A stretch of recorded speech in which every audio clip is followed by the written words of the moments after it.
আচ্ছা, আজকে আপনাদের যে নতুন টপিকটা নিয়ে ডিসকাস করব সেটা হচ্ছে সবাই ক্যাশ মেমো বা ভাউচার বা ট্যাক্স ইনভয়েস এই জাতীয় যে যে ডিজাইনগুলো করা হয় এই ডিজাইনগুলো অনেকে কিন্তু পরিচিত এই ডিজাইনগুলোর সাথে, কারণ আমরা অবশ্য দোকানে গেলে রিসিপ্ট দেয় না, তারপরে ভাউচার দেয় না। হ্যাঁ।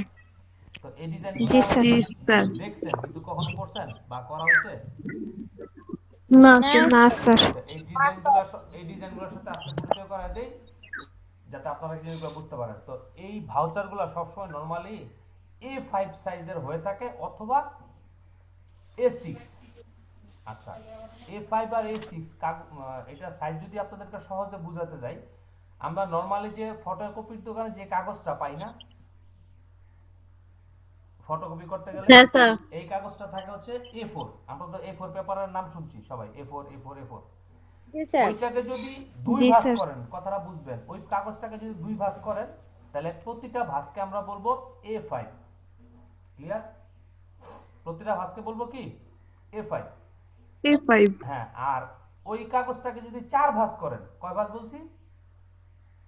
চার বাস। চার ভাঁজ করি চার তাহলে, বাস। হ্যাঁ, তাহলে এটাকে বলবো A6।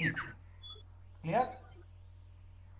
আচ্ছা, এখন আমরা এই পেপার সাইজটাকে একটু যদিও আপনারা বোঝেন, তারপর প্র্যাকটিক্যালি আপনাদেরকে দেখাচ্ছি আপনাদের বোঝার জন্য।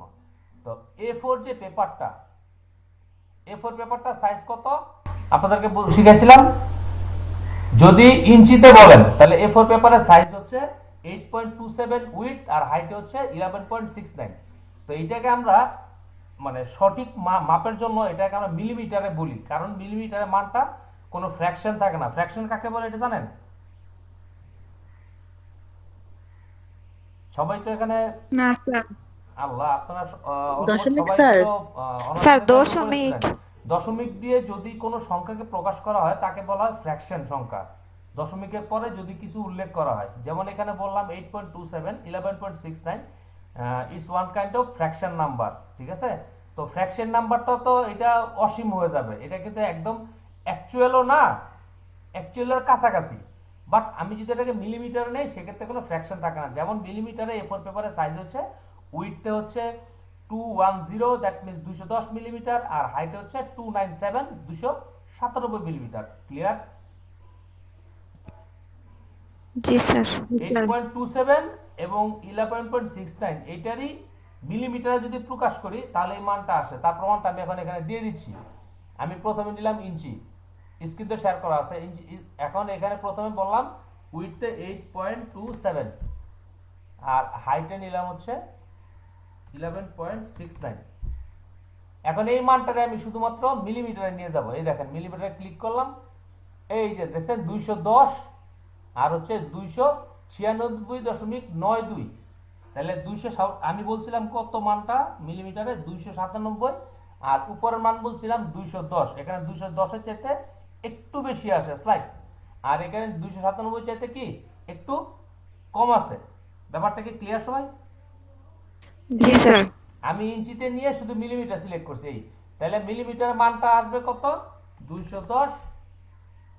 এখানে হচ্ছে, তাই 297। হ্যাঁ, 297 হাইট দিয়ে আমরা এখন কি করব? ক্রিয়েটে ক্লিক করলাম।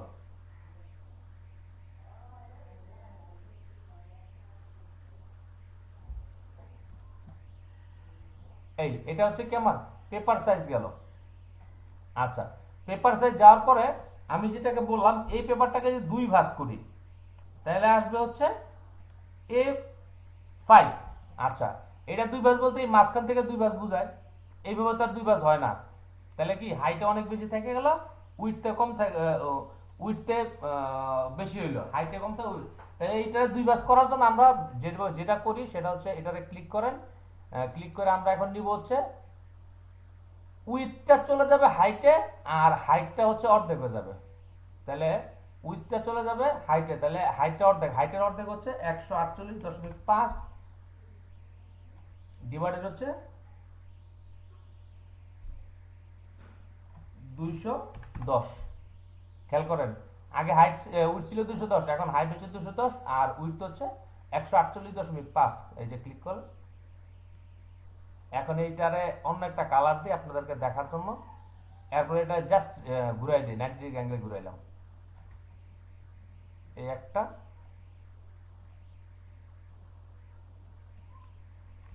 আর এই একটা। তাহলে জিনিসটা কি ক্লিয়ার হয়েছেন? জি স্যার। A4 জি পেপারে স্যার। দুই ভাগ হচ্ছে A5। আচ্ছা, এখন আবার A6 এর সাইজ দেই।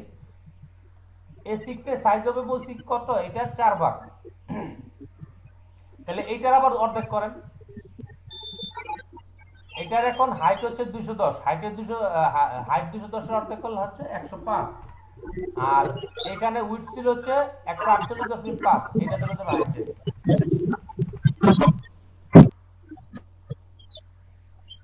এখন এটার আমি অন্য একটা কালার দিই জাস্ট আমাদের বোঝার জন্য। কালার দিলাম, এটা একটা অ্যালাইনমেন্ট দিই, লেফট টপ। এরপর এটা কপি করি, তারপরে নিচে কপি করি, এই নিচে কপি করলাম। তাহলে দেখছেন এই যে মানে এখানে কয়টা টুকরো, কয়টা টুকরো হয়েছে? চারটা। চারটা। নাদিরা আপু মিউট করে। আচ্ছা, যার এখানে নয়েজ আছে সে একটু মাইক্রোফোনটা মিউট করে রাখেন, তাহলে হবে, সমস্যা নেই। নাদিরা আক্তার, নাদিরা আপু ঘুমায় গেছে।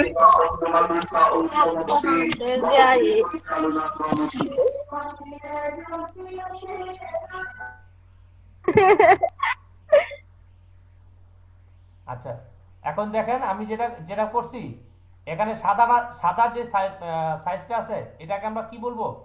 A4 paper size. তারপরে লাইট ব্লু যেটা দুই টুকরা, এটাকে কি পেপার সাইজ বলবো? A5। A5, আর যেটা ডিপ ব্লু, এটাকে কি সাইজ বলবো? A6। A6। তাহলে কি পেপার সাইজের ব্যাপারটা কি কেমন হইতে পারে? আপনারা হাতে যে কাগজটা নিয়েছেন এটা থেকে একটা আইডিয়া পাইছেন না? জি স্যার। জি স্যার। আচ্ছা, ঠিক আছে। এটা হচ্ছে আমাদেরকে প্রথম বোঝার দরকার আছে পেপার সাইজ। এরপরে হচ্ছে আমরা ডিজাইনগুলো দেখব এবং করব কিভাবে সেটা আমরা কিছু দেখব। এবং মূলত আমাদের যে ডিজাইনগুলো থাকে বেশিরভাগ থাকে A5, A4 খুব কম থাকে, A5টাই বেশি থাকে। কারণ আমাদের যে ফটোকপি দোকানে যে কাগজটা দেখি, কোন দোকানে গেলে কত বড় কি মেমো দিছে কখনো দেখছেন? না। ওর না চাইতে স্যার। ওর চাইতে ছোট ছিল না? খেয়াল করে দেখেন একটু, যারা যারা জীবনে দুইবার মেমো নিছেন বা দেখছেন, ওর চাইতে কি অনেক ছোট ছিল না? জি স্যার, ছোটই। হ্যাঁ স্যার। হ্যাঁ, তাহলে আমাদের A5। তাহলে আমরা যদি একটা আর্টওয়ার্ক এখন A5, তাহলে A5 এর সাইজ কত কত বলছি আমি? হাইটে হচ্ছে 210, আর উইডথ হচ্ছে 148.5 দিয়া ওকে দিলাম। তাহলে এটা আমার A4 পেপার সাইজ হলো। তাহলে আগের ট্যাবটা কেটে দেই, এটা জাস্ট পেপার সাইজ বোঝানোর জন্য আপনাদেরকে এটা দেখালাম। এখন ডিজাইন নিয়ে আসি। এখন আপনাকে যদি এই ধরনের ডিজাইনটা কেউ করতে বলে, তাহলে A4 পেপারটা মনে করেন আপনারা বলছে এই ধরনের ডিজাইন করতে, কিন্তু A5 পেপারে, তাহলে A5 পেপারটা আমরা এখন যেভাবে নিছি এভাবে নিলে কি এই ডিজাইনটা করা যাবে যেটা দেখালাম? না স্যার, ওটা ল্যান্ডস্কেপে নিতে হবে, হ্যাঁ, এটা পোর্ট্রেটে। হ্যাঁ, তাহলে এটা আমরা জাস্ট ডকুমেন্ট সেটআপে গিয়ে মানটা জাস্ট ঘুরাই দিব। হাইটের মানটা যাবে উইথে, উইথের মানটা কোথায় যাবে? হাইটে। হাইট। হাইটে। 210 47.5 দিয়া ওকে দিলাম। এখন এই ডিজাইনটা ওইখানে আমরা নিয়ে যাই।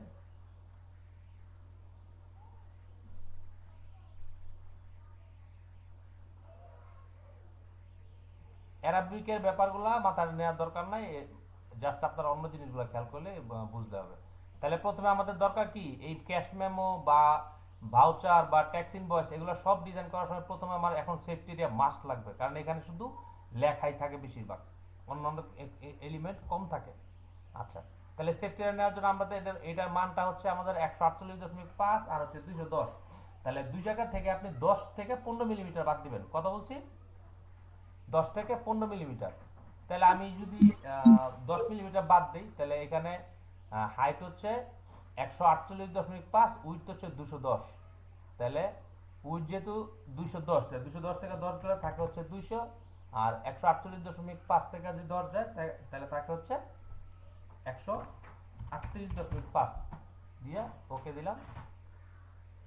এখন একটা অ্যালাইনমেন্ট দিই, তারপরে ফিল কালার, ফিল স্ট্রোক দুইটা অফ করে দিব, দিয়ে মেক গাইড। তাহলে প্রথম কাজ আমার সম্পূর্ণ। আচ্ছা, এরপরে দ্বিতীয়, এই ক্যাশ মেমো, তারপরে ভাউচার, তারপর হচ্ছে ট্যাক্স ইনভয়েস বা এই জাতীয় যত কিছু আছে এগুলো ডিজাইন করার সময় সর্বপ্রথম যেটা আমাদের ইম্পর্টেন্ট লাগে সেটা হচ্ছে কোম্পানি বা প্রতিষ্ঠানের নাম। তাহলে যেমন এইটার মধ্যে প্রতিষ্ঠানের নাম হচ্ছে আমার এই জিনিসটা, দেখেন এটা আনগ্রুপ করলাম, আমি এটা নিয়ে গেলাম, কারণ এক এক মেমোতে এলিমেন্ট এক একভাবে সাজানো থাকে। এই জন্য ক্যাশ মেমো বা ভাউচারে কখনো দেখবেন ওই প্রতিষ্ঠানের নামটা এটা কখনো নিচে থাকে না, সবসময় টপে থাকে। তা আমি এখানে তবে প্রথমে কোম্পানির নাম লিখলাম, এই যে candy kids cloth trading LLC. নামের পরে চলে আসবে হচ্ছে contacts, physical location, contacts and physical location, এটা নামের পর পরে চলে আসে। আচ্ছা, এখানে নিলাম। এরপরে কোম্পানির যে লোগোটা, কোম্পানির লোগোটা পাশে থাকে, এই যে এটা কয়ভাবে অ্যারেঞ্জমেন্ট করা যায় আমরা সেটা আগে দেখি। এখানে লেখাটা এখানে দিলাম, আর এই পাশে কোম্পানির লোগো দিলাম একটা, ঠিক আছে। অনেক সময় দেখবেন এইভাবে থাকে, আবার অনেক সময় এই যে নামটা, এই নামটা ঠিক মাঝামাঝি থাকে। অনেকে চায় কি যে আমার দোকানের নাম বা প্রতিষ্ঠানের নামটা একটু বড় করে রাখবেন, তখন আপনি এটা মাঝামাঝি দিবেন, এখানে জায়গাটা বাড়ায় দিবেন। তারপরে লোগোটা অনেকে এই যে এইভাবে রাখে, কিন্তু এইভাবে যদি আমরা করতে যাই তাহলে নিচে কিন্তু আমাদের অনেক জায়গা কমে যায়, ঠিক আছে। যার কারণে এই যে এই ঘরগুলা, এই ঘরগুলা আমার কি, যদি ওই যে মেমো থাকে, এই ধরনের ডিজাইন থাকে, খেয়াল করেন, যদি এই ধরনের ডিজাইন থাকে তাহলে উপরে যদি জায়গা আমার কমে যায় তাহলে আমার এই ঘরগুলা মানে সংখ্যায় অনেক কম নিতে হবে, অথবা ওই ঘরগুলা মানে সংখ্যা কম নিতে হবে যদি এই ঘরের যে মানে কি বলবো উইথ হাইটটাকে ঠিক রাখতে হয়। আর যদি হাইট ঘরগুলো ঘরের সংখ্যা ঠিক রাখতে হয় তাহলে হাইটগুলো অনেক ছোট হয়ে যাবে। এই জন্য আমরা এখানে এই লোগোটা সবসময় উপরে এই যে এইভাবে দেই না, এইভাবে দিব হচ্ছে রিসিপ্ট ভাউচারের ক্ষেত্রে, যে এটা হচ্ছে রিসিপ্ট ভাউচার। দেখেন এটার আমি কন্টেন্টগুলো উপরে নেই, এটা তো একটা জাস্ট শেপ দিছি নিচে, এটা অ্যালাইনমেন্ট দিলাম, তারপর হচ্ছে এই কন্টেন্টগুলো উপরে নিই।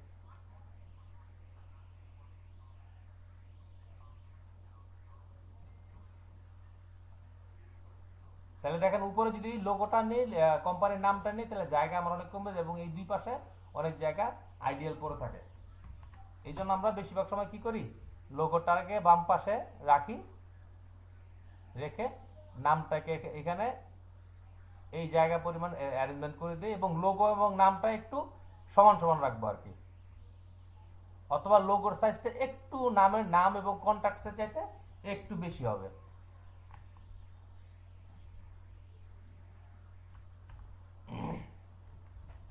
এখন আমি এটা এইগুলা নিয়ে আসলাম, দেখেন। আচ্ছা, এখানের মধ্যে রিসিপ্ট ভাউচারের মধ্যে কি কি থাকে প্রথমে সেটা আগে একটু দেখে নেন।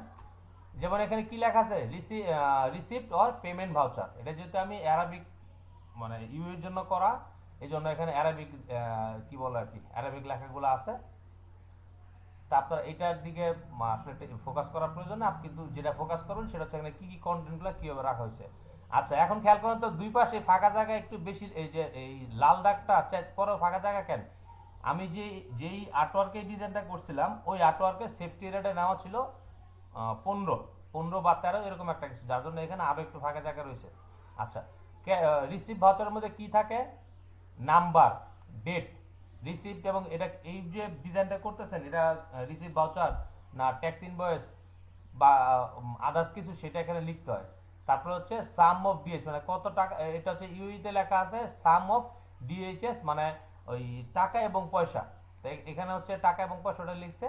এখানে ডেট, এখানে হচ্ছে নাম্বার। রিসিপ্টের কিন্তু একটা নাম্বার থাকে, প্রত্যেকটা প্রতিষ্ঠানের রিসিপ্টের মধ্যে নাম্বার একটা ঘর থাকে। এখানে একটা বইয়ের মধ্যে কখনো 100 রিসিপ্ট থাকে, কখনো 200 রিসিপ্ট থাকে। এটা প্রতিষ্ঠান যেভাবে ছাপায় নেয় আর কি। তো এখানে নাম্বারে করে 1 নাম্বার, 2 নাম্বার, 3 নাম্বার বা A23, A45 এরকম বিভিন্ন ধরনের নাম্বার থাকে। তারপরে রিসিপ্ট ফ্রম কার কাছ থেকে, এখানে রিসিপ্ট ফ্রম লিখে এখানে একটা কি ডট ডট দিয়ে ফাঁকা যায়। যদি আমার এই আরবিগুলো যদি বাদ দিই, মনে করি আমি নর্মালি বাংলাদেশের জন্য করব, আমি এই আরবিগুলো বাদ দিলাম। দেখেন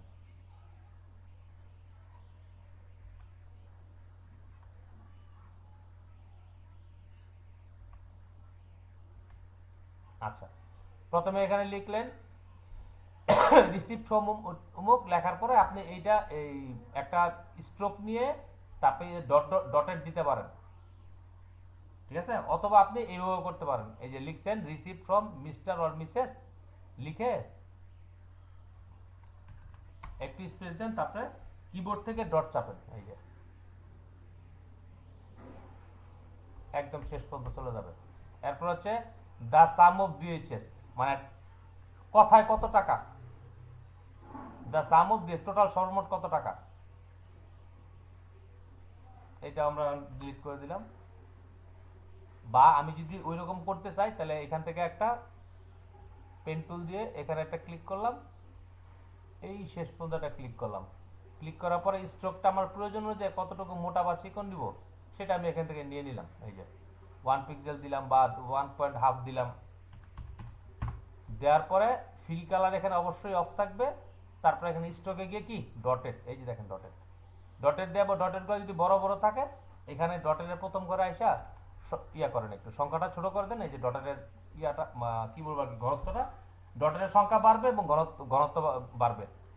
তারপরে বিং, এটা লিখছেন, লেখার পরে এই ঘরটাকেই এটাকে জাস্ট কপি করে নিয়ে আসেন। নিয়ে আসার পর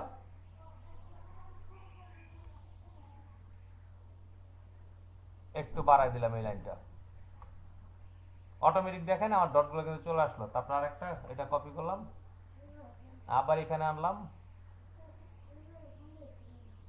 তারপরে হচ্ছে এখানে আইসা আবার এখানে বাড়াই নিলাম।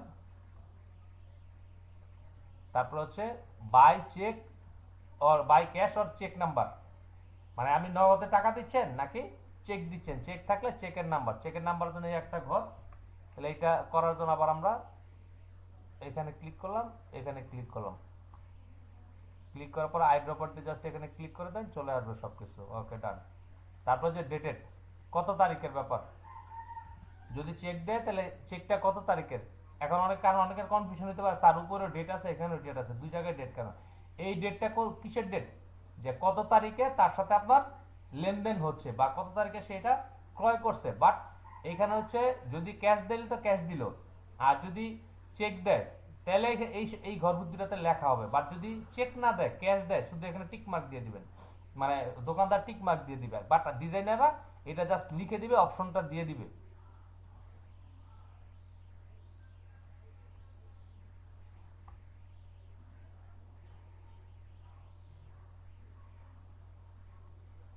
তারপরে ব্যাংক চেক হইলে কোন ব্যাংকের চেক,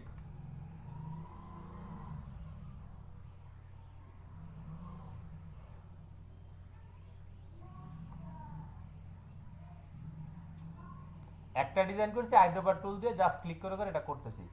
তারপরে অ্যাকাউন্টেন্ট, এটা হচ্ছে আপনার দোকানের যে লোকজন, দোকান মানে যিনি আপনার যার কাছ থেকে আপনি প্রোডাক্টটা কিনছেন, এখানে হচ্ছে তার সিগনেচার, আর হচ্ছে কি রিসিভার সাইন, যিনি কিনছেন, যেমন আপনি কিনছেন এখানে আপনার সিগনেচার। তারপরে এই মেমোটা কি দোকানদার রেখে দিবেন, আপনারা দিয়ে দিবে, আপনাকে দিয়ে দিবে। দিয়ে দিবে। আচ্ছা, এরপরে আরেকটা কাজ এই সব ডিজাইনের ক্ষেত্রে আমরা অনেক সময় করে থাকি, এগুলো সব লিখছি। দেখেন লিখলাম, লিখে আমি কন্ট্রোল দিয়ে হাইড করলাম। এই যে লোগোটা আছে, লোগোটা দেখবেন ঠিক মাঝখানে আইনা মিডল অ্যালাইনমেন্ট করলাম, কইরা লোগোটাকে এই যে বড় করব, বড় করে অপাসিটি 7 to 8 7 দিলাম, দিয়ে দিলাম। তারপর ওই লেখাগুলো নিয়ে আসলাম, লেখাগুলো অ্যারেঞ্জ দিয়ে উপরে রাখলাম। এই যে নিচে এটা দিলাম, এটাকে কি বলে কেউ বলতে পারেন? যদি লোকাল ভাষায় বলা যায় তাহলে আমরা বাংলাদেশি লোকাল ভাষায় যদি বলি এটাকে আমরা কি বলবো? বাংলা লোকাল ভাষায় স্যার কোনটাকে হ্যাঁ, কোনটাকে বলছেন? এই যে এটা এই যে অপাসিটি কমাই দিলাম 7% যেটা, এই যে আমি অপাসিটি ওই যে জল ছাপ হ্যাঁ, যেন বলে এরকম। লোকাল ভাষায় এটাকে কি বলে? জলছাপ। হ্যাঁ স্যার, এটা জলছাপ বলে। ঠিক আছে, জলছাপ বলে, এটা মনে রাখবেন। এবং জলছাপের যেই অপাসিটি এটা এই 8 to 10 হাইয়েস্ট 15 এর উপরে যাবেন না, তাহলে কিন্তু এইটা যদি বেশি ভিজিবল হয়ে যায় তাহলে কি লেখার ভিজিবিলিটি কমে যাবে না? জি জি স্যার। স্যার। খেয়াল রাখতে হবে কোনটার গুরুত্ব বেশি। অবশ্যই আমার জলছাপের গুরুত্ব কম, এটা আমার দরকার নাই, বাট এটা জাস্ট দিব সৌন্দর্যের জন্য, এই জন্য এটা 7% অপাসিটি দিব। এই দেখেন 7% অপাসিটি দিলে হালকা আছে, একটা কিছু আছে পিছনে, এটা বুঝতেছি, কিন্তু এটা আমার উপরের লেখার উপর কোনো ধরনের প্রভাব বিস্তার এফেক্ট পড়বে না, হ্যাঁ। ইফেক্ট করবে না। এরপরে এটা কন্ট্রোল কি দিয়ে লক করলাম, লক করে এই যে সাম অফ ডিএইচ এই লেখাগুলা উপরে আছে, কিন্তু এইখানে অনেকটা জায়গা কি ফাঁকা আছে, কারণ একটা লোকের সিগনেচারের জন্য এতখানি জায়গা লাগে না, বাট এইখানে আবার হিজিবিজি হয়ে রয়েছে। ঠিক আছে, তখন আপনি একটু নিচে নামাই দিবেন।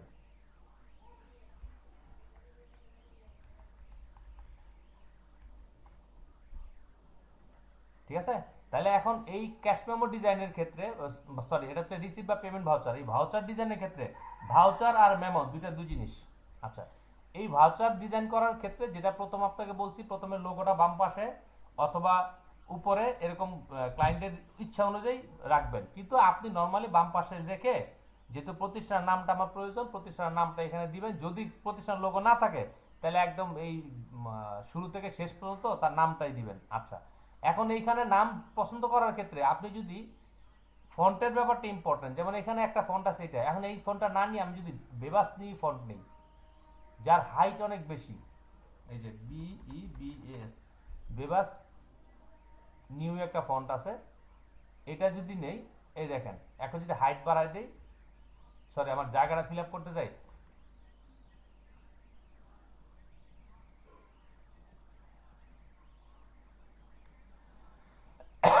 তাহলে এই ফন্টটা কি আমার অনেকটা জায়গা বেশি লাগবে না হাইটে? তো এটা আপনি খেয়াল রাখবেন যে আমার ফন্টটা কি কোন ধরনের ফন্ট কখন ইউজ করব, এটা হচ্ছে আমার নির্ভর করে জায়গার উপর। ঠিক আছে, জায়গার উপর, বা জায়গা যদি বেশি থাকে তাহলে একটু পরিমাণ লেখা ফন্ট কোম্পানির নামটা যেন বেশি করে হাইলাইট করতে পারি, সেই জন্য আমরা ফন্টটাকে ওইভাবে নিয়ে নিব। তো প্রথম মোট কথা হচ্ছে এইখানে কোনো পেমেন্ট বা রিসিভ ভাউচার করার ক্ষেত্রে লোগো, তারপরে প্রতিষ্ঠানের নাম, প্রতিষ্ঠানের কন্ট্যাক্ট অ্যাড্রেস, এগুলো থাকে সবসময় টপের দিকে।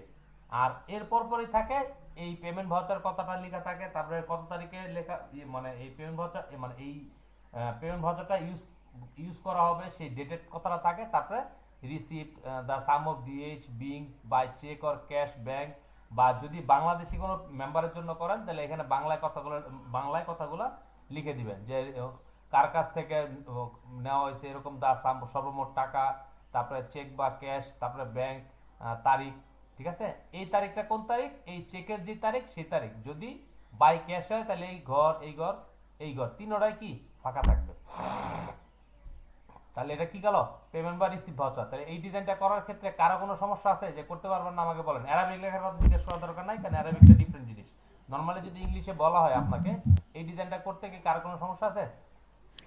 না স্যার। না স্যার। না স্যার, পারবো। আচ্ছা ঠিক আছে, তাহলে এটা রিসিভ বা পেমেন্ট ভাউচার এটা গেল। দ্বিতীয় আমরা আরেকটা ডিজাইন, এটা তাহলে বাদ চলে গেল, এর দরকার নাই। এরপর আরেকটাতে যাই। আচ্ছা, এইখানে দেখেন আরেকটা প্যাটার্নে ডিজাইন করা হয়েছে, এটা হচ্ছে মেমো।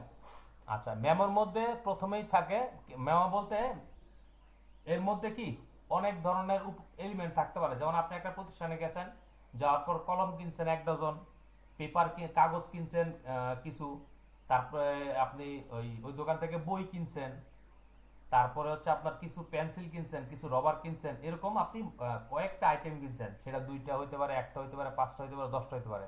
এই জন্য এখানে দেখেন ক্যাশ মেমোর ক্ষেত্রে কি এখানে নিচে অনেকগুলা ঘর থাকে, কেউ 10টা দেয়, কেউ কোন 15টা দেয়, কেউ 20টা দেয়, এটা যার যার প্রয়োজন অনুযায়ী।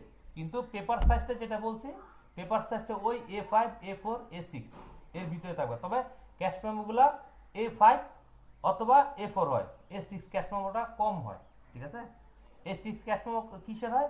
ফিলিং স্টেশন, পাম্প, তেলের পাম্প। কারণ তেলের পাম্পে গেলে আইটেম কয়টা থাকবে? একটা গাড়ি যখন তেল কিনতে যায় তার আইটেম কয়টা থাকবে বলেন তো কেউ? তেল তো 3 প্রকার, পেট্রোল, অকটেন, ডিজেল। কিন্তু একটা গাড়ি গেলে কয় ধরনের তেল নেয়?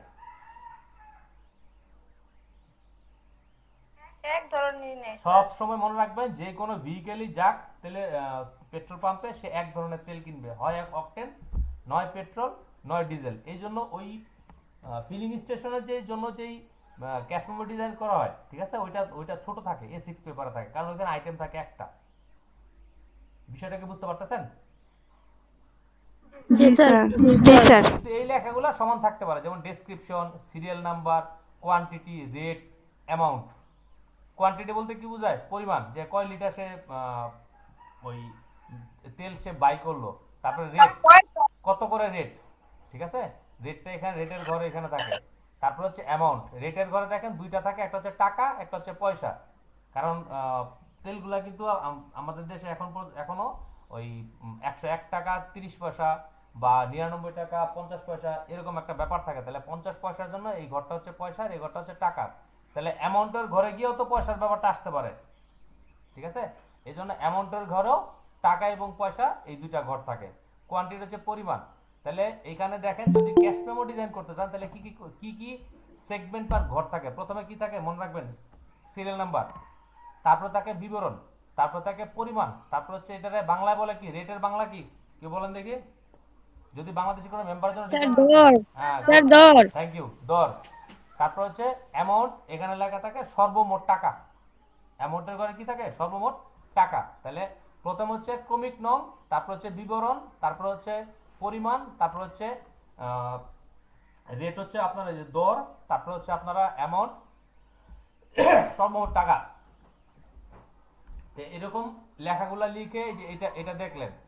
আচ্ছা, এই যে 20টা ঘর আর এইটা একটা ঘর, এই 20টা ঘর করার ওয়ে কি বলেন তো?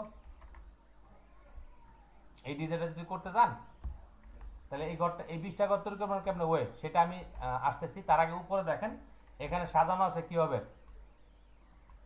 এখানে প্রথম মাঝখানে কি আছে? প্রতিষ্ঠানের নাম। আপনি যে প্রতিষ্ঠানের জন্য ডিজাইনটা করবেন ওই প্রতিষ্ঠানের নাম থাকবে সর্বপ্রথম উপরে, যেটা একটু আগে আপনাদেরকে বলছি। তাহলে এখানে দেখেন ওইভাবে প্রতিষ্ঠানের নামটা সবার উপরে আছে। আমি আরবিকটা মুছে দিলাম যাতে আপনাদের বুঝতে সুবিধা হয়।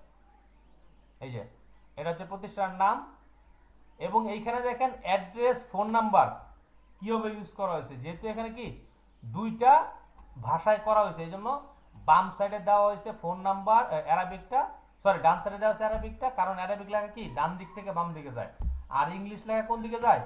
বাম দিক থেকে ডান দিকে যায়।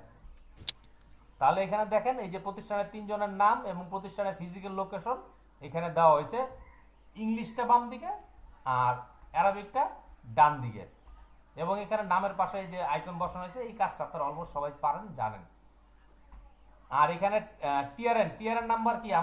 আমাদের দেশে যেমন হচ্ছে ট্যাক্স দিলে ট্যাক্সের কিন্তু একটা নাম্বার দেয়, ট্যাক্স পেইং নাম্বার থাকে। ঠিক আছে, এটা হচ্ছে ইউএর সেই ট্যাক্স পেইং নাম্বার। আর এটা হচ্ছে ট্যাক্স ইনভয়েস, যেটা নিচে দেওয়া হয়েছে, বা আমরা যদি বলি মেমো, একই ধরনের কাজ। তারিখ, তারপর হচ্ছে নংটা কিন্তু ট্যাক্স ইনভয়েস করেন, তারপরে আপনার মেমো করেন, পেমেন্ট ভাউচার, সব জায়গায় কিন্তু নম্বর যে ঘরটা এটা কিন্তু থাকবেই। তাহলে নম্বর ঘর, তারপর হচ্ছে ডেট, মাঝখানে যে অংশটা এটার মধ্যে এটা কি ধরনের মানে এই ইয়াটা কি বলবো আর কি, পেমেন্ট ভাউচারটা কেমন, পেমেন্ট ভাউচার না ক্যাশ মেমো না ট্যাক্স ইনভয়েস, এই কথাটা থাকবে মাঝখানে। তাহলে টপে থাকবে মনে রাখবেন লোগো, প্রতিষ্ঠানের নাম, প্রতিষ্ঠানের কন্ট্যাক্ট অ্যাড্রেস। এখন এইটা অ্যারেঞ্জমেন্টটা বিভিন্ন সময় বিভিন্ন রকম হতে পারে, বাট টপের দিকে থাকবে লোগো, প্রতিষ্ঠানের নাম, কন্ট্যাক্ট অ্যাড্রেস গেল। তারপরে সেগমেন্টে আসবে হচ্ছে নাম্বার, তারপর হচ্ছে এটা ট্যাক্স ইনভয়েস না পেমেন্ট ভাউচার না ক্যাশ মেমো, এটা যে ধরনের সেই ধরনটা থাকবে মাঝখানে। তারপরে ডান দিকে থাকবে হচ্ছে তারিখ। তাহলে গেল দ্বিতীয় সেগমেন্ট। থার্ড সেগমেন্টে আসেন, এখানে থাকবে হচ্ছে মিস্টার আর মিসেস, যেহেতু এটা পেমেন্ট ভাউচার না, এটা হচ্ছে ক্যাশ মেমো, এখানে অনেক ধরনের আইটেম আপনি কিনবেন, তাহলে কে কিনতেছে মানে এটা হচ্ছে আপনি যদি ক্রেতা হন, ক্রেতার নামটা তো থাকবে প্রথম করে, দ্বিতীয় থাকবে ক্রেতার ঠিকানা এবং ক্রেতার টিআরএন নাম্বার। ঠিক আছে, আপনি ক্রেতা হিসেবে আপনি তো ট্যাক্স পেইং করতে পারেন, তাহলে আপনার টিআরএন নাম্বারের ঘরটা এখানে থাকে। তো বাংলাদেশে এটা খুব একটা ইউজ করা হয় না, এই জন্য বাংলাদেশি পিপলের জন্য যদি করেন তাহলে ট্যাক্স পেইং নাম্বারের ঘরটা রাখার দরকার নেই, এখানে শুধু প্রথমে নাম, দ্বিতীয় হচ্ছে কি অ্যাড্রেসটা। তাহলে এখানে কয়টা সেগমেন্টে ভাগ করলাম? 3টা সেগমেন্ট।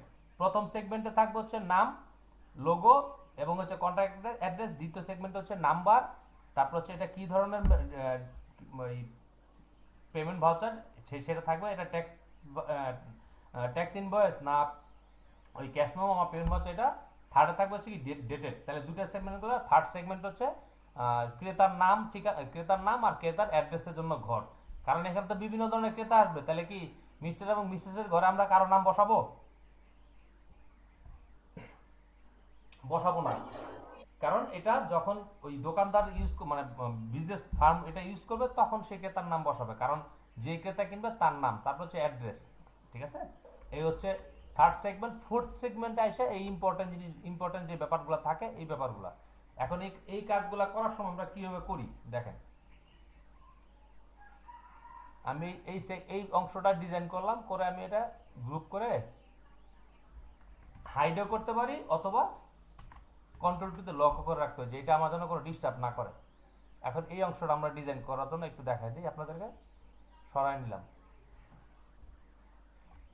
প্রথমে আমি একটা শেপ নিব,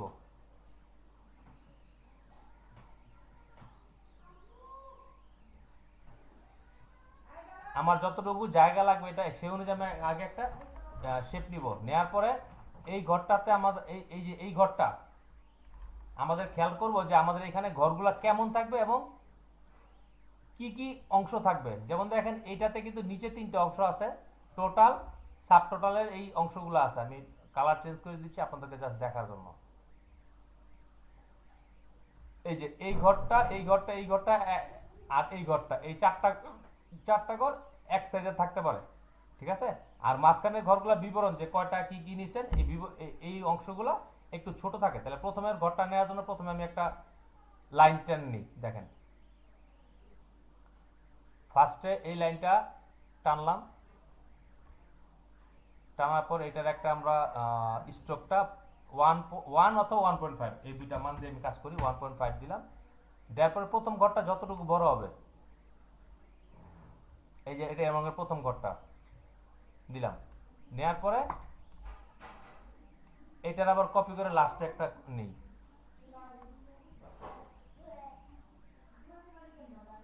দিয়ে এটা বটমে দিলাম। আচ্ছা, দেওয়ার পরে এই বটমেও কিন্তু আমার আর 3টা ঘর আছে, দেখেন খেয়াল করেন। তাহলে এই একটা, কন্ট্রোল ডি দিলে 2টা, কন্ট্রোল ডি দিলাম 3টা, তাহলে আমার এই 3টা ঘর হয়ে গেল।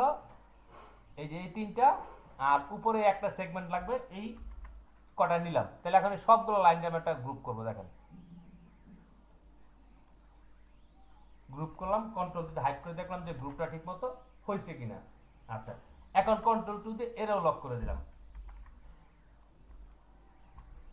লক করে এখন আমরা এও লক থাক। এখন মাঝখানের এই অংশের ভিতরে আমাদের কয়টা ঘর হবে? এখানে দেখেন তো কয়টা ঘর আছে, লাস্ট সিরিয়ালটা কত আছে দেখেন তো, 20 স্যার 20 তাহলে 20 যখন কেউ আপনাকে এই ধরনের ডিজাইন করতে দিবে, সে আগে কোন ম্যাম ইউজ করছে তার একটা কপি করে আপনার পাঠাই দিব। ওই যে যদি কপি না পাঠায়, সে ওই দোকানের নাম, ঠিকানা, ফোন নাম্বার এগুলি সব লিখে দিতে হবে। এই বিরক্তির জন্য সে আগের একটা কপি দিয়ে পাঠায় দেয়, পাঠাই দিয়া তার যদি ফোন নাম্বার বা কোথাও ঠিকানা বা কোথাও লেখা পরিবর্তন হয়, শুধু পরিবর্তনটা করে দেয়। আগে এটা বানাইছিলাম, ফোন নাম্বার এটা আসিল, এখন এই ফোন নাম্বারটা নাই, মানে এই কর্মচারী বিদায় করে দিয়েছি, নতুন ম্যানেজার আইছে, এই যে নতুন ম্যানেজারের ফোন নাম্বার এটা। বা আগে দোকান ছিল আমার ওই কি বলে বোয়ালি, এখন দোকান নিছে কালীগঞ্জ, তাহলে ফিজিক্যাল লোকেশন চেঞ্জ। ব্যাপারটা বুঝতে পারছেন? তাহলে এরকম ওইরকম পরিবর্তনটা বলে দিবে, কিন্তু আগের যে মেমোটা কপি দিবে, কপি দিলে এখান থেকে আপনার বুঝে যাবেন। আচ্ছা, মনে করেন আমরা এখন এখানে ঘর নিব 15টা ঘর নিয়ে ডিজাইন করব। এগুলা তো সব লক করে দিছি, খেয়াল করেন। এখন আমি আবার এর উপরে একটা ঘর নিব, তাহলে 15টা ঘর লাগবে আমার। কটা ঘর বলছি? 15টা। তাহলে এটা প্রথমে কপি করলাম, কন্ট্রোল ডি দিলাম, কপি করলাম, কপিতে কন্ট্রোল ডি দিব। এটা একটা কপি করার পর কয়টা হলো? একটা, 2 3 4 5 6 7 8 9 10 11 12 13 14 15। ঠিক আছে, 15টা হয়ে গেল। আমি এখন যদি এটা সবগুলারে উপরে নিয়ে আসি, অ্যারেঞ্জ দিয়ে উপরে আনলাম,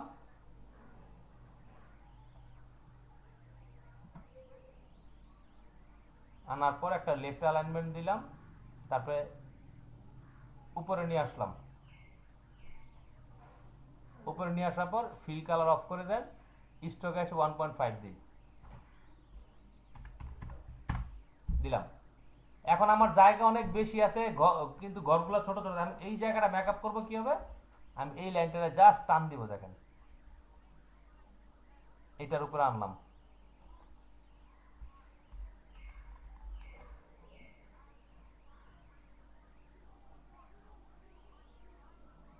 কে জয়েন করতে চাইছিল? শব্দ হলো, আচ্ছা যাক, সমস্যা নাই, আমি আবার চলে যাচ্ছি।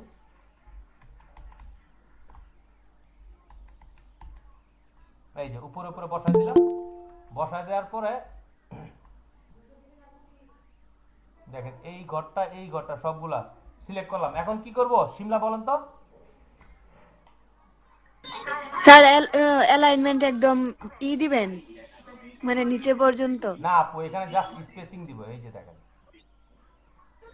স্পেসিংটা একদম নিচে চলে গেছে, কারণ অ্যালাইন টু আর্টবোর্ড দেওয়া ছিল। কন্ট্রোল জেড দেই, জেড দিয়ে অ্যালাইন টু এখানে মাঝখানটা দিলাম, এই যে স্পেসিং দিলাম। এই দেখেন মাঝখানে আমার 15টা ঘর হয়ে গেল। এখন প্রথম যেটা নিছিলাম, এই যে এইটা আমরা ডিলিট করে দিব, কারণ এটা তো আগের একটা আছেই। এই যে এটা ডিলিট করে দিলাম, আর 1 2 3 এই যে এখানে দুইটা আছে, ডিলিট করে দিলাম। এখন অল কন্ট্রোল দিয়ে আনগ্রুপ করলাম, আনগ্রুপ করে এইটা আপাতত আমি হাইড করলাম। হাইড করে এখন এই সবগুলো লাইন দিয়ে একটা অ্যালাইনমেন্ট দিতে হবে। একটা মিডিয়াল অ্যালাইনমেন্ট দিলাম আগে। এই যে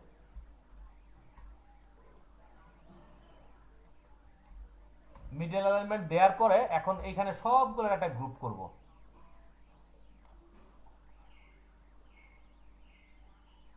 গ্রুপ করলাম। গ্রুপ করার পরে আমি কন্ট্রোল দিয়ে ওই যে ওটা নিয়ে আসলাম। এখন এরও আমরা ফিল কালার অফ করে দিব। অফ করে দিয়ে এর আমরা স্ট্রোক নিব 1.5। আচ্ছা, নিলাম। নেয়ার পরে এখন আমি এইটা আর এই যে এইটাকে ধরলাম, ধরে এটা কন্ট্রোল টি দিলাম, এদিকে আগে অ্যালাইনমেন্ট করলাম। তাহলে দেখেন এক পাশ ঠিক হয়ে গেছে একদম বরাবর। এখন এই পাশে সবগুলো ঠিক করার জন্য কোন বুদ্ধি উপমা বলেন? স্যার সিলেক্ট করে রাইট লেফট অ্যালাইনমেন্ট দিব। ওর বোকা, লেফট অ্যালাইনমেন্ট দিলে তো হইব না। এই পারে অ্যালাইনমেন্ট লেফট দিলে আবার ওদিক চলে যাবে না। এটা হচ্ছে সবচেয়ে সহজ বুদ্ধি হচ্ছে রাইট অ্যালাইনমেন্ট নাকি? না না, এই যে অ্যাঙ্কার পয়েন্ট সিলেক্ট, এটা কাইটা দিতে লাগবে। অ্যাঙ্কার পয়েন্ট সিলেক্ট করে আমি আরো কি দিয়ে চাপাই দিচ্ছি। এখানে অনেকগুলো লাইন তো, অ্যাঙ্কার পয়েন্ট সিলেক্ট করলাম, এখন জাস্ট এই যে চাপাই দিলাম, আরো কি দিয়ে আমি সরাই নিচ্ছি। স্যার বুঝতে পারছি। সবাই কি বুঝতে পারছেন? জি স্যার, জি স্যার। জি স্যার। এখন টোটাল, সাব টোটাল, তারপরে ভ্যাট, এই তিনটা ঘর যেহেতু ফাঁকা থাকবে, তাহলে নিচের একটা দুইটা এই তিনটা ফাঁকা। তাহলে আমরা প্রথমে একটা লাইন নিব, এবং এখানে কয়টা ঘর আছে? একটা, দুইটা, তিনটা, চারটা, পাঁচটা, ছয়টা। তাহলে আমাদের 6টা লাইন লাগবে মাঝখানে।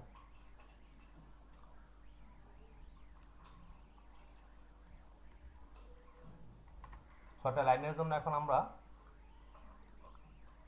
এইগুলো আবার গ্রুপ করে এখানে কন্ট্রোল টু লক করে রাখবো। এখন আমরা এই লাইনগুলো নিই, এইটা করলাম। তারপরে প্রথম তো এটা সিরিয়ালের ঘর, এখন আনুমানিক করে নিই, পরে আমরা আবার জায়গাটা ঠিক করবো। এটা ডেসক্রিপশন, এটা হচ্ছে কোয়ান্টিটি, তারপরে এটা হচ্ছে রেটের জন্য দুইটা ঘর থাকে, এই একটা, এই একটা, আর এখানে অ্যামাউন্টের জন্য দুইটা ঘর লাগে। বাস শেষ আমার 6টা লাইন। তাহলে 1 2 3 4 5 6। এখন যেহেতু এখানে অনেক জায়গা বেশি আছে, প্রথমে এখানে বিবরণের জন্য জায়গা সবসময় বেশি বেশি লাগে, মনে রাখবেন। তাহলে বিবরণের জন্য জায়গা অনেকটা ছেড়ে দিলাম, কোয়ান্টিটির জন্য এইটুকু জায়গায় থাক।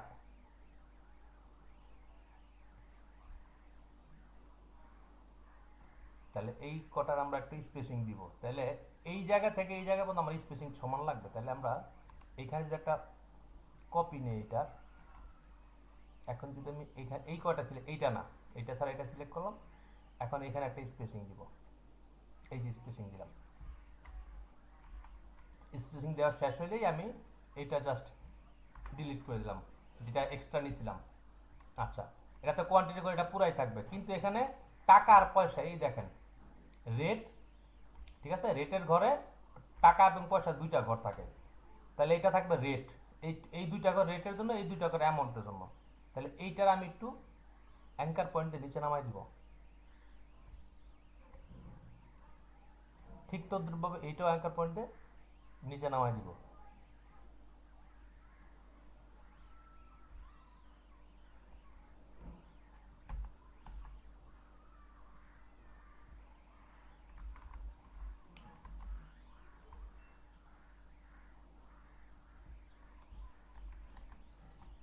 নিচে নামালাম। তাহলে এখন আমরা লিখি জিনিসগুলা, এবং সিরিয়ালের ঘরটা আরেকটু ছোট করব। সিরিয়ালের ঘরটা আমার দরকার নেই, এখানে শুধু 1 2 3 4 থাকে, আর কিছু থাকে না।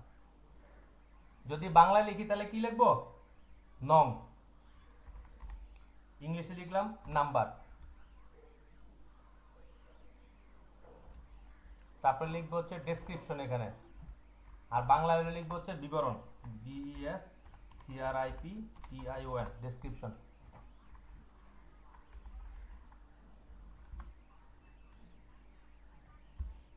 তারপরে এখানে হচ্ছে কোয়ান্টিটি বা পরিমাণ,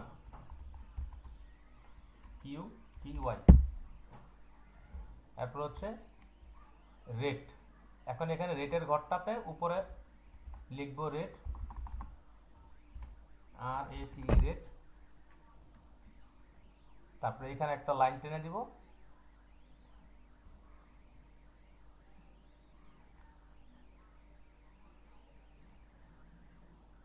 এখানে আপনি 1 দিতে পারেন, আগেরটা ওটা এর যদি 1.5 ধরে 1 দেন, এবং নিচে থাকবে কি টাকা এবং পয়সা। পয়সা।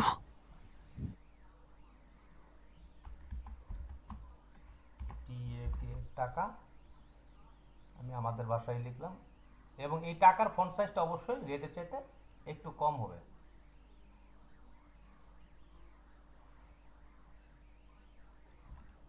তারপর হচ্ছে পয়সা,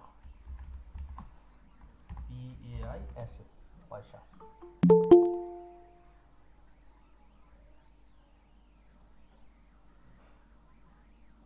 আচ্ছা, টাকার পয়সা লিখলাম, লেখার পরে এইটুকু গেল আমার। এখন যদি মনে হয় যে টাকা পয়সার মধ্যে এখানে একটা আবার মাঝখানে লাইন টেনে দেবেন, তাহলে এই লাইনটা জাস্ট ক্লিক করেন, ক্লিক করে এরো দিয়ে উপরে উঠানো একটা অ্যাঙ্কার পয়েন্ট পয়েন্ট। সিলেক্ট করলাম, সিলেক্ট করে আরো কিন্তু উপরে রাখলাম, বাস শেষ হয়ে গেল। ঠিক, এখন এইটার আমি এই জায়গায় নিয়ে যাব। এখন অল চেপে এটা এখানে নেই,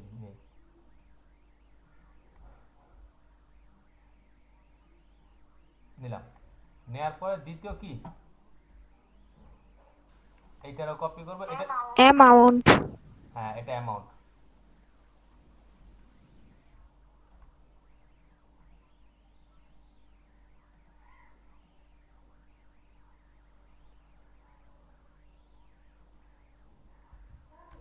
AMOUN, কি অ্যামাউন্ট লিখলাম।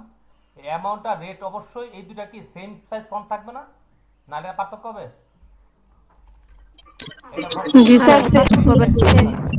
কিন্তু টাকার পয়সাটা যেহেতু সেম, টাকার পয়সা জাস্ট কপি করে এখানে নিয়ে আসলাম। কপি করে, ব্যাস। হ্যাঁ। আর এই যে এইটারে আবার ওই একইভাবে উপরে উঠাই দিলাম।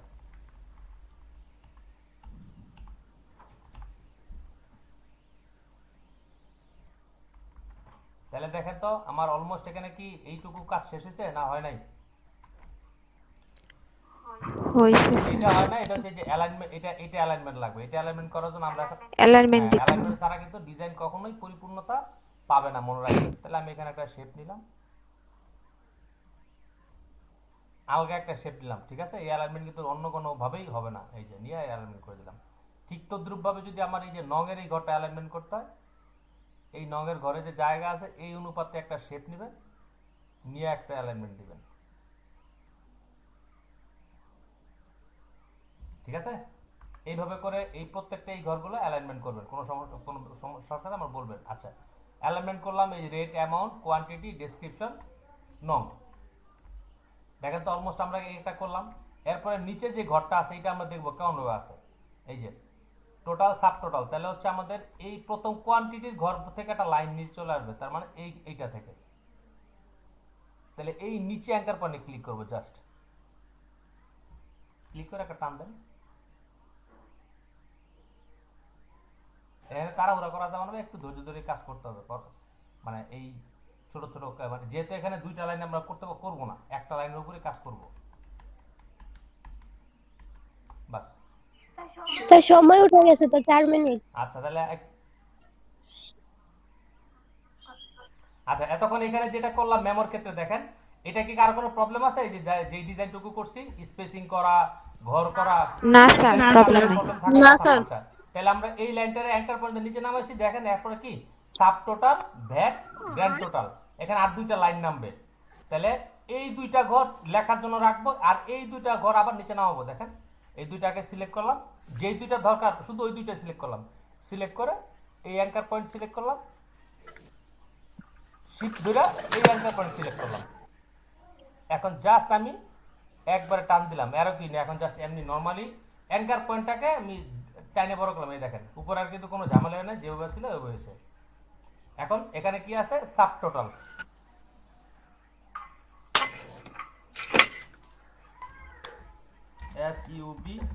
SUBTOTAL, sub total. তারপর হচ্ছে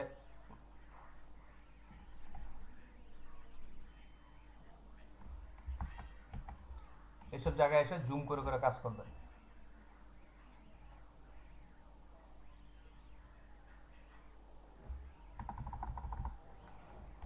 SUBTOTAL, তারপর হচ্ছে ভ্যাট 5%, এটা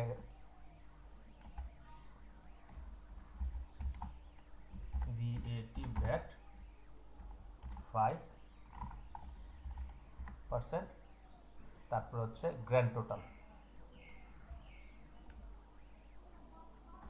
গ্র্যান্ড টোটালে বাংলা কি বলেন তো?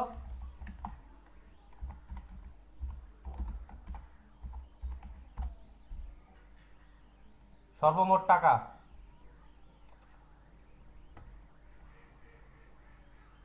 স্যার চূড়ান্ত না? চূড়ান্ত, গ্র্যান্ড টোটাল মানে চূড়ান্ত, মানে ভ্যাট টেট যোগ করে মানে এটা তো সর্বমোট টাকা একটা, এরপরে ভ্যাট 5% যোগ করার পরে গ্র্যান্ড টোটাল।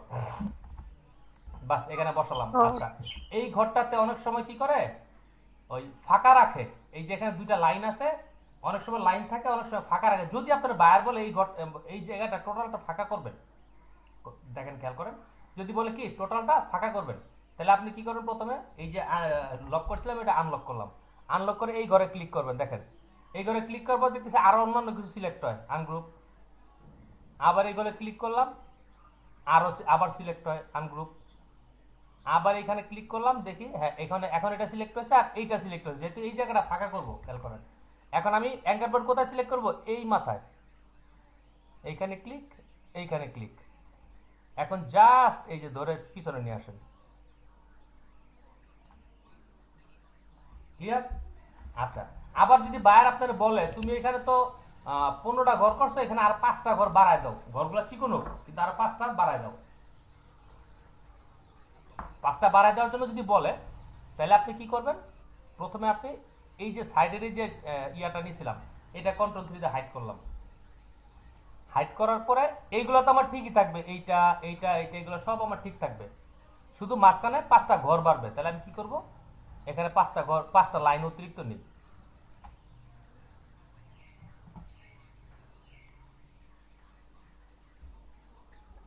এই একটা নিলাম, এইখানে একটা নিলাম, অল চেপে চেপে জাস্ট কপি করতেছি। 3টা,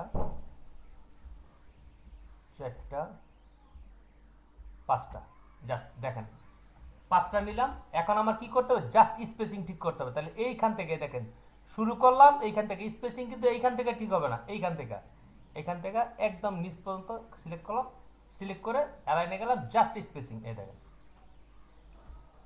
ম্যাজিক একবারে 15টা ছিল 20টা হয়ে গেল। যদি 20টা থাকে 22টা করতে চাইলে 22টা, যদি 18টা করতে চাই 18টা, যে কোনো সংখ্যা চাইলে আমরা এইভাবে কি ঘরের পরিমাণ বাড়ায় নিব। এখন ওই যে হাইড করছিলাম ওটা নিয়ে আসলাম, নিয়ে আসা এখন আমরা এখানে সিরিয়াল নাম্বারের ঘরে এই সিরিয়াল নাম্বারটা বসাই দিব। তাহলে এখানে আসলাম, এখানে 1 লিখলাম, ফোঁটা দিলাম, 2 লিখলাম, ফোঁটা দিলাম, 3 লিখলাম, ফোঁটা দিলাম,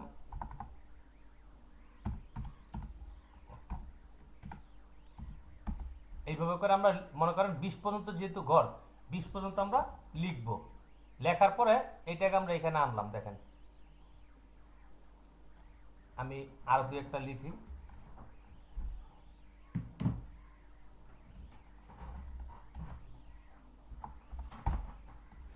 পাঁচ ফোঁটা, 6, 7, 8, 9, 10। আচ্ছা 10 পর্যন্ত রাখলাম, 10 পর্যন্ত ঠিক করতে পারলে 20 পর্যন্ত পারবো। এখন দেখেন 10 এখানে লিখছি, 10টা কি এই ঘরে আসছে, মাঝখানে ঘরগুলোকে ঠিক আছে? ঠিক নাই। এটা ঠিক করবো কি হবে? না বলেন স্যার, ঠিক করবো কি হবে? না স্যার, স্যার অ্যালাইনমেন্ট দিয়া আমার কথা হচ্ছে এই যে এই ঘরগুলোতে অ্যালাইনমেন্টের ব্যাপার না, এটা কি করবেন? শিমলা আক্তার আপনি বলেন তো। স্পেসিং স্পেসিং দেওয়া দ্যাটস রাইট। আছে।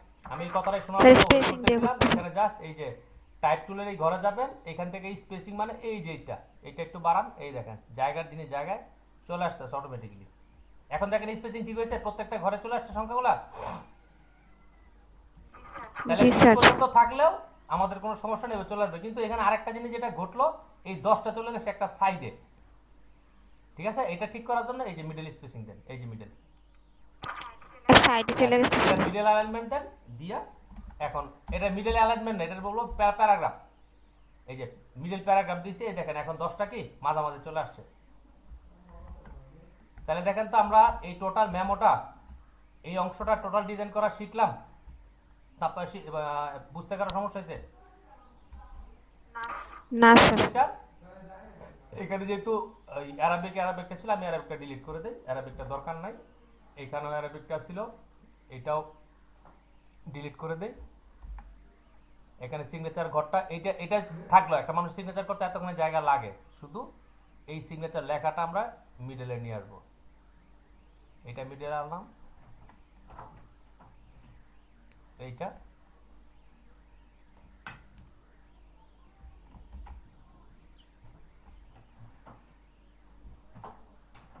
আনলাম। দেখেন তো এখন এই টোটাল ডিজাইনটা করতে এখন আমার এখানে যারা জয়েন করছেন আজকে, কে পারবেন না যে স্যার আমার মেমোটা এখানে করা সম্ভব না। একদম সেফটি এরিয়া থেকে শুরু করে টোটাল সেগমেন্টগুলা। স্যার পারবো, সমস্যা হবে না, ইনশাআল্লাহ হবে। হ্যাঁ রাইট, গুড। তাহলে আমি এটা করলাম, এটা এখানে সরাই দিলাম। আশা করি এটা আপনারা পারবেন। এরপর আরো একটা মেমো দেখবো, এটা আমরা করছি একটু আগে, এটা সরাই দিলাম। তারপরে যে আরেকটা দেখেন ভাউচার, এখন আমরা দেখবো, এখন আর করার দরকার নাই। শুধু আপনারা যদি এখন আমি এই কপিটা দিই, একটা জেপিজি দেই, ঠিক আছে, দেখে দেখে কি সেম টু সেম লেখাগুলো আপনি করতে পারবেন না পারবেন না? পারবো স্যার।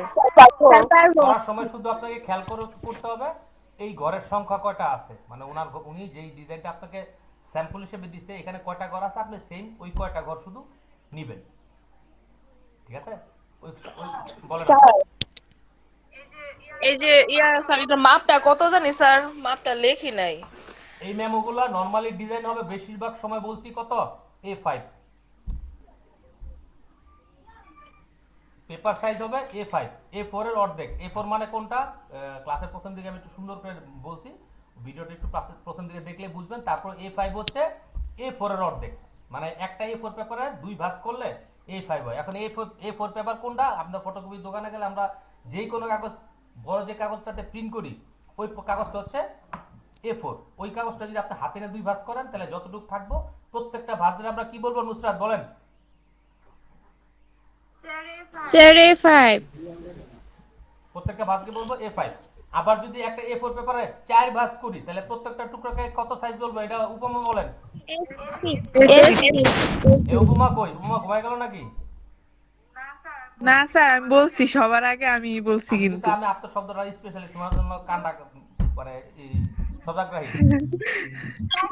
স্যার স্যার স্যার আমি মাঝে এখনো মধ্যে একটু ঘুমাইনি। সবারই নক দিয়ে, না হয় সবাই মনে হয় ফোন মিউট করে সুন্দর করে চলে যায়। গুড, ভালো কথা কইছেন। না না, দরকার ছাড়া যায় আচ্ছা না। যাক, সমস্যা নেই। এরপরে আরেকটা দেখেন, এই যে আরেকটা ডিজাইন, এটা বলে পেমেন্ট ভাউচার। এই যে রিসিভ ভাউচার, ভাউচারগুলোর মধ্যে রিসিভ ফ্রম কার কাছ থেকে রিসিভ করলাম, দা সাম অফ ডিএইচ বিং ফর, এই যে ব্যাংক, ওইখানে ব্যাংক ডিটেলস এবং চেক নাম্বার আর ডেবিট নাম্বার, ওইটার ফরম্যাট ছিল একটা, বাট এখানে দেখেন ফরম্যাটটা কিন্তু আরেকটা।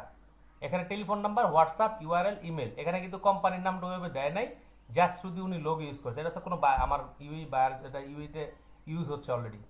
তো ডিজাইনটা দেখেন, ডিজাইনের স্টাইল বা ফরম্যাটটা কিন্তু অলমোস্ট একই, শুধু কেউ অ্যারেঞ্জমেন্টটা ভিন্ন করে আর কি। এখানে আরো কয়েকটা ডিজাইন আমি ওপেন করে আপনাদের দেখাচ্ছি।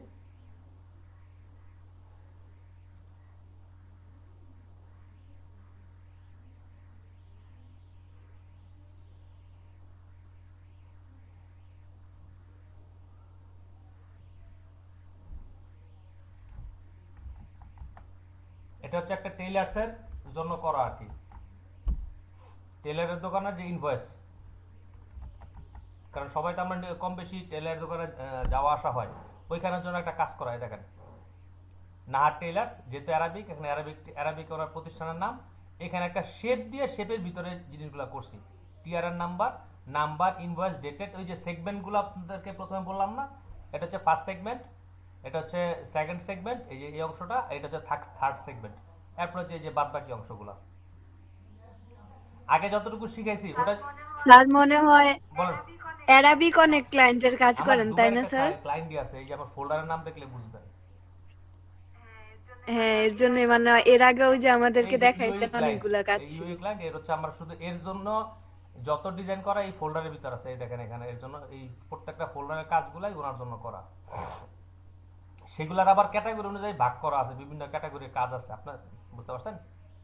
যেমন এই যে ওনার জন্য বিজনেস কার্ডই করছি, এই যে কতগুলো দেখেন, এখানে অল্প একটা আছে, আরো বিভিন্ন জায়গায় আছে, ফ্লায়ার করছি, মানে ওনার বিভিন্ন ধরনের ডিজাইন যখন যেটা লাগে। এই যে ইউইটা আমার আমার অনেক সাইনবোর্ড অনেক দোকানের আছে, এই যে এটা হচ্ছে একটা সেলুনের জন্য ইয়া করা আর কি, সাইনবোর্ড ডিজাইন করা, এরকম বড় বড় সাইনবোর্ড আছে অনেক আমার ফুজাইরা শহরে, আমার করা অনেক ডিজাইন আছে, এইখান থেকে আর কি কাজ করছি,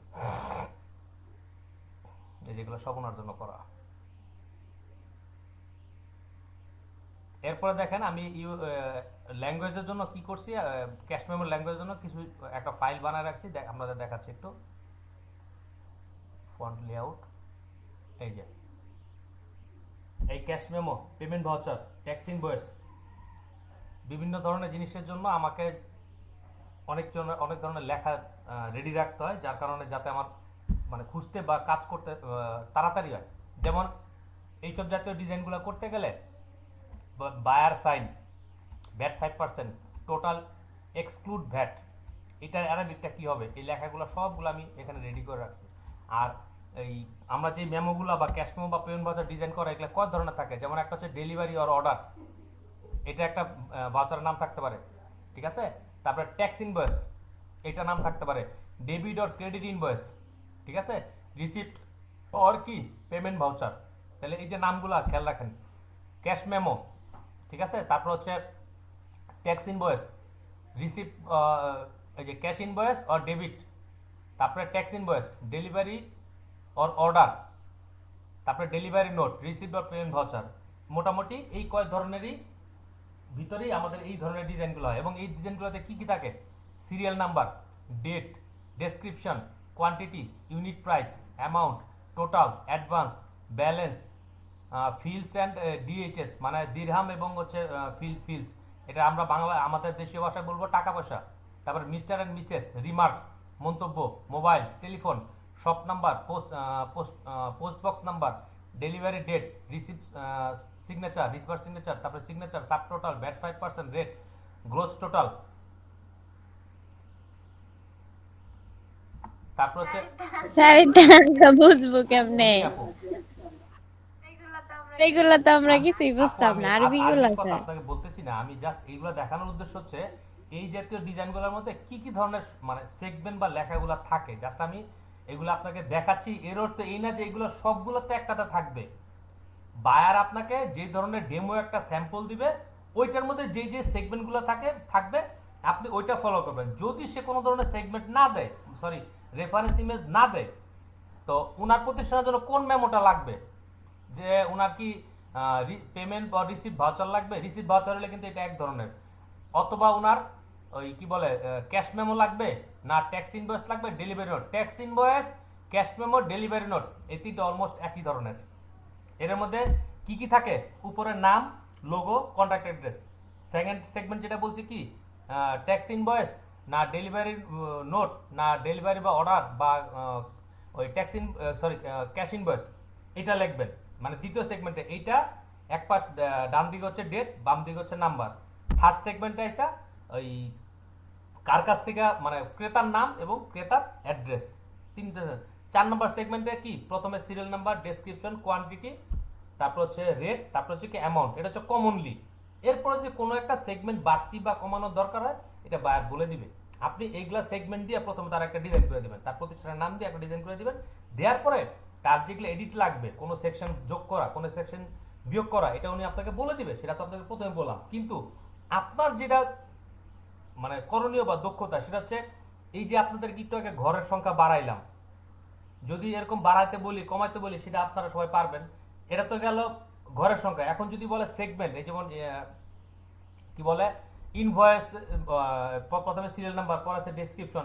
এখন ডেসক্রিপশনের পরে আরেকটা সেগমেন্ট যদি সে আপনারা বলে, সেটা যোগ করার জন্য কি করতে হবে, জাস্ট একটা লাইন টেনে দিলেই তো হয়ে গেল। না বুঝতে পারেন নাই? জি স্যার, বুঝছি। এক্সট্রা হ্যাঁ, একটা ছোট লাইন একটা লাইন নিব টেনে দিলে শুধু। হয়ে গেল। আর ওই যে নিচে, নিচে বলতে কোনটা বোঝাইছি আমি, একটা এটাতে না, এটাতে আসি। এই যে এখানে যেমন এই যে লাইনগুলো নিছিলাম, একটা দুইটা এরকম লাইন নিছিলাম, এখানে জাস্ট এই লাইনটা কপি এখানে বসাই দিবেন। ওনার সেগমেন্টের নামটা কি, নামটা এখানে লিখে দিবেন, ফিনিশ। ঠিক আছে। আর নিচের যে অংশটা আছে এখানে রিসিভার সাইন, সিগনেচার। অনেক সময় মাঝখানে আবার অনেক কোন একটা সেগমেন্ট অনেক সময় থাকে যে একটা হচ্ছে প্রোপাইটারের সিগনেচার, একটা হচ্ছে ম্যানেজারের সিগনেচার, একটা হচ্ছে ক্রেতার সিগনেচার। যদি এই কি বলবো ক্যাশ মেমোটা কোনো ইম্পর্টেন্ট কোনো প্রতিষ্ঠানের জন্য, তখন দুইজনের সিগনেচার, তিনজনের সিগনেচার থাকে। ঠিক আছে। বাট কোনো নর্মালি যেসব বাণিজ্যিক প্রতিষ্ঠান থাকে এখানে দুইজনের থাকে। ঠিক আছে। যদি তিনজনের জন্য থাকে তাহলে তিনজনের যে ম্যানেজার, তারপর হচ্ছে ওই এমডি, আর হচ্ছে রিসিভার যে জিনিসটা কি রিসিভ করবে, তো সেই অনুযায়ী থাকবে। তো এইটা দেখানোর উদ্দেশ্য হচ্ছে যে আমি আমার ক্লায়েন্টের জন্য যেগুলো অ্যারাবিকগুলো দরকার হয় এগুলো দিয়ে আমি সেগমেন্টগুলোর নাম দিয়ে এখানে রেখে দিছি, যাতে উনি আমাকে যদি কোনো জিনিস বলে তাহলে এখান থেকে যাতে আমি সরাসরি কপি করে অ্যারাবিকটা নিয়ে বসাই দিই, আমার যাতে সময়টা কম লাগে। আবার এই নামগুলো আমি এখানে রাখছি এই কারণে যে আমার এখানে সেগমেন্টগুলো কমনলি যে সেগমেন্টগুলো লাগে সেই সেগমেন্টগুলো আমি এখানে বসাই দিই। ঠিক আছে। তা আশা করি আপনারা এই যে ভাউচার আরও যদি একটু দেখায় দুই একটা করা কাজ।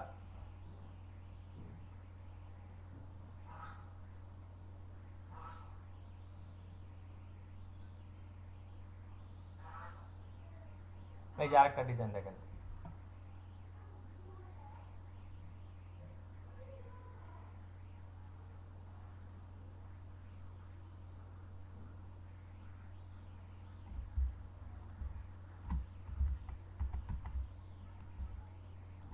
ঠিক আছে। এখন এই কাজটা করতে গেলে দেখছেন সময় সময় কি নরমালি অল্প একটু সময় নিয়ে বসলে হবে?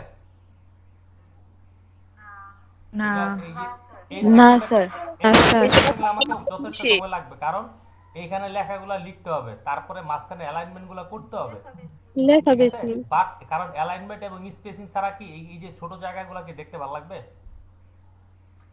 না না স্যার। না স্যার। ঠিক আছে। আপনাদেরকে যদি বলি এই ডিজাইনটা করতে, আপনার মোটামুটি এখন যদি দেই, আপনার এখন যতটুকু অভিজ্ঞতা আছে মোটামুটি সকালে দিলে সন্ধ্যার মধ্যে মোটামুটি একটু গুছিয়ে আসতে পারবেন আর কি। তার পুরোপুরি কমপ্লিট হবে না। জি স্যার, পারবো, যেমন একটু হ্যাঁ, আর কি সময় বেশি ঠিক আছে। লাগবে। সময় বেশি লাগবে, কিন্তু এই কাজটা যতক্ষণ পর্যন্ত আপনি করতে না যাইবেন ততক্ষণ পর্যন্ত কিন্তু আপনি নিজেরা ফাইন্ড আউট করতে পারবেন না যে আমি শিমলা আসলে কতটুকু পারছি বা কতটুকু পারবো। এখন মনে হবে পারবো, কিন্তু করতে গেলে কতটুকু পারবো আর কতটুকু পারবো না এটা কিন্তু তখন জি স্যার, করতে গেলে হ্যাঁ, অনেক তখন কিছু জানা লাগবে। প্রবলেমগুলো বের হয়ে আসবে। ঠিক আছে, যেমন এই কাজটা করার সময় আমি আপনাদের যে রেফারেন্স ইমেজ বলি, দেখেন আমাকে রেফারেন্স ইমেজ কোনটা দেওয়া হয়েছিল। এই যে আমাকে রেফারেন্স ইমেজ দিছে, এইটা দেখে দেখে আমারে ওইটা বানাইতে হয়েছে। এই যে আপনাদেরকে এইগুলো সরাসরি দেখাচ্ছি, কেন দেখাচ্ছি? আপনাদের মানে কাজটা কি প্রসেসে করা হয়, কি প্রসেস আমি করি, আপনার ইন ফিউচার এরকম পরিবেশের সম্মুখীন হবেন তখন যেন নার্ভাস ফিল না করেন। ঠিক আছে, এই যে হ্যাঁ এটা তো আমরা আগে থেকে জানি, এই কাজগুলো এইভাবে শুরু করতে হয়, এইভাবে শেষ করতে হয়। ঠিক আছে, এটা ক্রপ করলাম, ক্রপ করে আমি এই যে আমার কি বলে পেপার সাইজটা কতটুকু সেটা নিলাম, নিয়ে এবার সেগমেন্ট ভাগ করে করে আমি কাজগুলো করব। ঠিক আছে, যেমন প্রথমে এখানে দেখবো আমার কয়টা সেগমেন্ট, এই যে এই লেখাগুলোর জন্য একটা সেগমেন্ট, এটার জন্য একটা সেগমেন্ট, এই ফাঁকা জায়গার জন্য একটা সেগমেন্ট, এইখানে যে একটা সেগমেন্ট, এখানে যে একটা সেগমেন্ট, এই সেগমেন্ট অনুযায়ী প্রথমে আমি শেপগুলো নিয়ে নিব, নিয়ে পরে আমি কাজ শুরু করব। কারণ দেখা গেল আপনি প্রথমে এখান থেকে লেখা শুরু করছেন, এই সেগমেন্টটা এই পর্যন্ত চলে আসলো, তাহলে পরের সেগমেন্টগুলো নেবেন কিভাবে?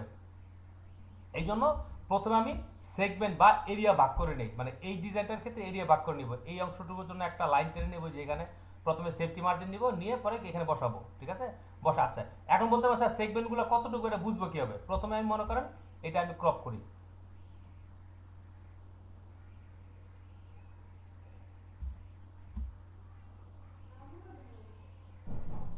এটা নিলাম, তারপরে এটা নিলাম, নিয়ে এন্টার দিলাম। দেখেন, দেওয়ার পর আমি এই পেপারটাকে আর্টওয়ার্কের সাথে একটা অ্যালাইনমেন্ট দিই, এই দিয়ে পেপারটা রাখেন এই মাঝে নিলাম। এখন কি আমার পেপারের সাথে স্যাম্পলটা বনলো, এখন এই যে লাইন টানবো,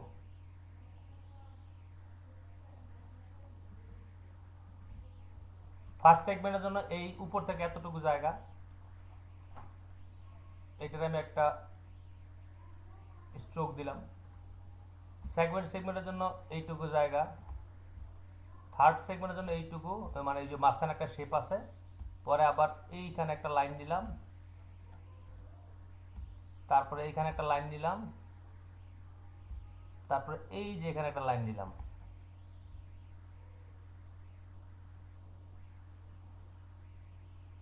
এটা দিলাম, এটা দিলাম, এটা যে নিলাম এটা কিন্তু ফিক্সড না যে এইটার মধ্যেই করতে হবে।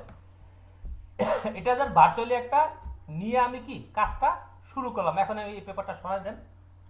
এখন এখন এই আর্টওয়ার্কের মাপে একটা সেফটি এরিয়া তৈরি করা লেখাগুলা শুরু করেন। তাহলে লেখাগুলার ফন্ট সাইজ কত হবে, ছোট হবে না বড় হবে, এটা কিন্তু আপনি মোটামুটি একটা ধারণা আছে।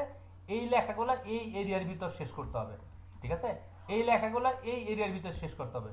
শেষ করার পরে সব লেখা, তারপর আপনি আবার সুন্দর করে মানে কি বলবো রিঅ্যারেঞ্জমেন্ট করে ডিজাইনটাকে কমপ্লিট করবেন। বাট আমাকে কিন্তু ফার্স্টে এখানে ডিফাইন করে নিতে হবে, ডিফাইন বা বাংলা যদি বলে নির্ধারণ করে নিতে হবে কোন এরিয়াতে কতটুকু জায়গা লাগবে। আমার কথা কি সবাই বুঝছেন? তাহলে এই জি স্যার। করতে কি আপনি করার পরে আবার প্রথমে আইসা সময় নষ্ট করতে হবে না। প্রথমে আপনি জায়গা যদি ভাগ করে নেন যে আমার এইটার জন্য এইটা, আপনার যেমন এই জায়গায় একটা সেকশন আছে, এই সেকশনটা করার জন্য আপনি আবার এই পাশে একটা লাইন নেন, এই যে নিলাম, নিয়ে এটা ক্লিক করে এখানে ক্লিক করেন, বাস। তাহলে কি এই পাশে আমার তাহলে এই যে এই লেখাগুলো লিখবো, এই লেখাগুলো লেখার সময় অবশ্যই আমি এই লাইন কি ক্রস করব না। ক্লিয়ার? এইখানের মধ্যে আমি লেখা কমপ্লিট করবো। তাহলে এই জায়গায় কমপ্লিট করতে গেলে আমার ফন্ট সাইজ ছোট করব না বড় করব, এটা কিন্তু আমরা প্রথমেই বুঝে যাব। বুঝতে পারছেন কি বলছি? জি স্যার। জি স্যার। তাহলে এখানে এই হচ্ছে মোটামুটি কি আমাদের cash memo, payment voucher, tax invoice, তারপর হচ্ছে cash memo, credit or debit voucher, তারপর হচ্ছে ডেলিভারি ভাউচার বা অর্ডার ভাউচার। এই সবগুলো অলমোস্ট কি সেম, মনে রাখবেন। কি কি বললাম? নাম্বার 1 ট্যাক্স ইনভয়েস, নাম্বার 2 হচ্ছে ক্যাশ মেমো, আমরা লোকাল ভাষায় বলি ক্যাশ মেমো, যদিও এটা ইংলিশ শব্দ। Tax invoice, cash memo, debit or credit voucher, তারপর হচ্ছে ডেবিট অর ক্রেডিট ইনভয়েস, তারপর হচ্ছে ডেলিভারি অর অর্ডার ইনভয়েস। এরকম যেগুলো সবগুলো অলমোস্ট একই ধরনের, শুধু মানে কোনো কোনো ডিজাইনের ক্ষেত্রে একটু সেগমেন্ট কম থাকতে পারে, বেশি থাকতে পারে, মাঝখানের ঘর কম থাকতে পারে, বেশি থাকতে পারে, বাট যেটা ডিফারেন্ট সেটা হচ্ছে পেমেন্ট ভাউচার। যে আপনি কারো কাছ থেকে যেটা যেটা পেমেন্ট নেবেন, মনে করেন কোনো প্রতিষ্ঠান থেকে আপনি এই 20,000 টাকার একটা অর্ডার নিয়েছিলেন, এখন সে আপনার আজকে দিল 5,000 টাকা। এই যে আজকে যে টাকাটা সে আপনার দিল একটা ভাউচারের মাধ্যমে দিল, তারপরে আবার দিল 10,000 টাকা একটা ভাউচারের মাধ্যমে দিল, ওইটা এক জিনিস।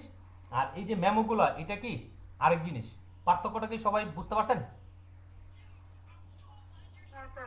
হ্যাঁ স্যার। আর কোনো কনফিউশন আছে এগুলো ডিজাইন করা নিয়ে?